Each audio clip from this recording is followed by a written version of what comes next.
I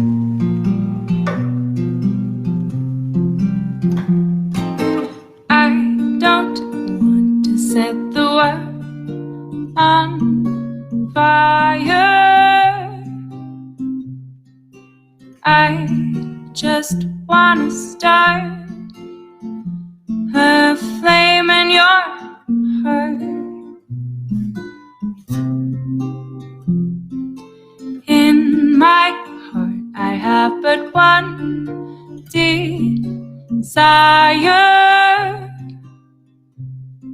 and that one is you.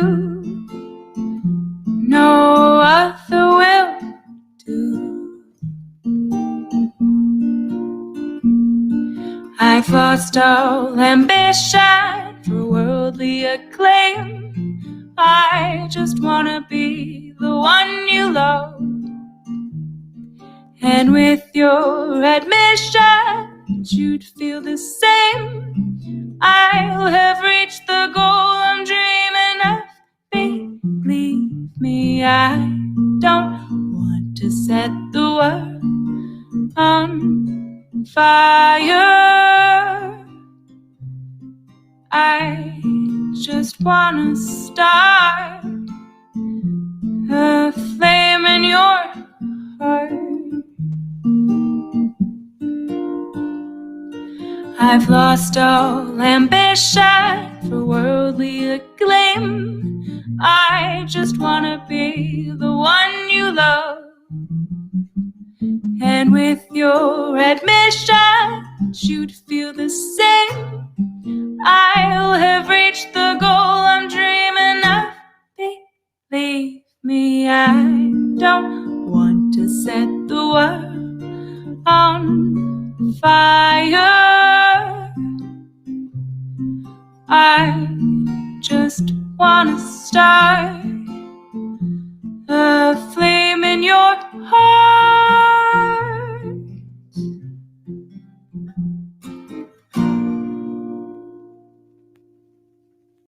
I was going to say, Brian, why was Manhattan, Kansas picked for this project to begin with? That's an interesting question. It kind of depends on who you ask. On one side, you can say, really, there was a lot of political clout that helped get it here. And that started with Kathleen Sebelius, and then Brownback picked up the baton and ran with it. Yeah, and I think he was senator at the time. Senator Brownback doesn't come up as often as some of the other big names, but he did play a big role in getting it here. And I think it was even a surprise in the end that Kansas did end up getting it, because there were some other big names in big states. Texas really wanted this facility, and for it to end up in Kansas was kind of, it was a really big victory for the politicians who worked on this at the time. In fact, Kansas ended up filing a lawsuit saying that there was some Mickey Mouse around the... Texas filed a lawsuit. I'm sorry, Texas. Yeah, Texas filed right. a lawsuit when after Kansas was awarded it. Senator Pat Roberts, Brian, was a key player in this, right? The senator who's retiring in early 2021, I think. Yeah, he was. And he's also was a big part of kind of this smaller sister facility that's right next to NBAF that's not a federal facility. It's actually Kansas State's facility. It's called the Biosecurity Research Institute. They've named it Pat Roberts Hall, basically because he was so influential in one, creating the BRI, this research institute, and in getting NBAF to come to Kansas. And so this smaller facility at Kansas State was kind of this, hey, look at what we can do. Let's prove ourselves and how well we'll be able to handle this much larger facility. How much excitement, Laura, is there in Manhattan over this project coming to the city? It's under construction now. What do you sense from the folks there? Well, hate to keep coming back to this, but again, it depends on who you ask. Yeah. I would say for the most part, in general, there's a lot of excitement about it. It's coming up out of the ground, this huge, massive compound. And if you sit in the football stadium, the Bill Snyder Family Stadium, right, you can see this thing pretty clearly. Absolutely. It's huge. It's huge. 47 acres and high-tech metal, aluminum, and I'd say in general there's a lot of excitement. Certainly among the political and economic establishment, there's a lot of excitement. There is still a quiet group of people who don't talk a lot, don't have a loud voice at this point, but are concerned about living in the shadow of this lab that's going to be researching a lot of incredibly contagious diseases to animals, and potentially, definitely lethal to humans if they should escape, in the remote chance that they should escape. And sort of a feeling that there's a lack of transparency. I mean, people just don't know as much about it as they would like to. Again, that opposition voice is really pretty quiet at this point. It was always kind of diffuse. It was there from the very beginning. There were people that didn't want it in Kansas, but there was such a juggernaut of support from the university, the state, and national political establishment that they really feel like they never had a chance. And then it got passed and started to be built, and they sort of quieted down. Now, if you go back and talk to some of those people, there's still a little bit of apprehension about it. But I'd say in general, people are really excited about it.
Everyone, welcome to the Tori Sesh Show. We started with people created.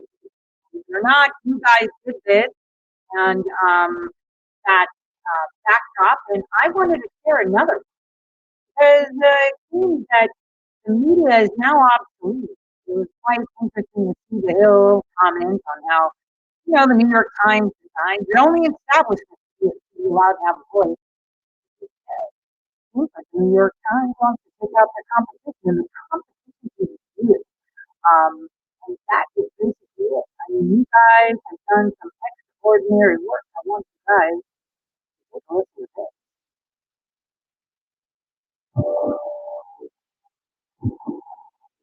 Plum Island, a small island off the eastern tip of Long Island, New York, a former Coast Artillery post, is now the U.S. bastion against foreign animal diseases. One thing we want people to understand is what we do here is trying to protect the nation's livestock, which protects the food supply and our economy. We do no classified work at Plum Island. All the work that we do, we publish all of our science. Everything is very out in the open. The laboratory was built out here over 60 years ago.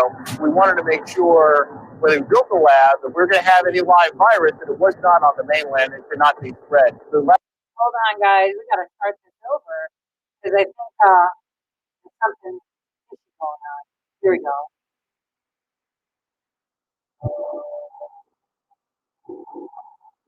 Plum Island, a small island off the eastern tip of Long Island, New York, a former Coast Artillery post, is now the U.S. bastion against foreign animal diseases. One thing we want people to understand is what we do here is trying to protect the nation's livestock, which protects the food supply and our economy. We do no classified work at Plum Island. All the work that we do, we publish all of our science. Everything is very out in the open. The laboratory was built out here over 60 years ago. We wanted to make sure when we built the lab that we're going to have any live virus, that it was not on the mainland and could not be spread. The laboratory was built out here on an island to be safe.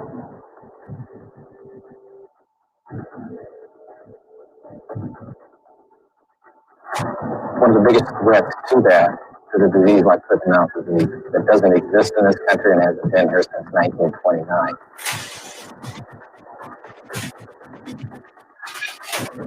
America needs Plum Island because what we do is make sure that foreign animal diseases that don't exist in livestock in this country, are controlled. So if you have a disease like foot and mouth disease, which the last outbreak in this country was 1929, what's equivalent to 100 years? So bringing that back is going to be very difficult. It's estimated that if we had an outbreak of foot and mouth disease in this country, the impact would be over $50 billion just in the first year. It takes us $180 billion to get our markets back and to get the economy back and food supply back. And it could be catastrophic depending on how long it takes to get under control.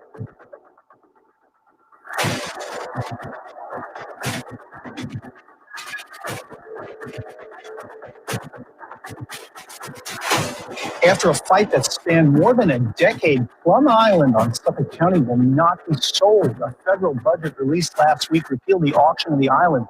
Back in 2008, Congress created a federal law to mandate the sale to the highest bidder. The local lawmakers and environmentalists fought it and won. They argued to preserve it as a world-renowned research facility, historical site, and conservation area. So we talked about this new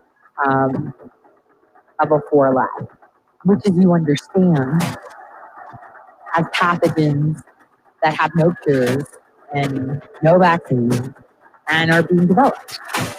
Here, it was a very good investigative piece. I think I just put part 1, there's a part 2, where the people of New York were being questioned if they're okay with it becoming from a level 3 to a level 4.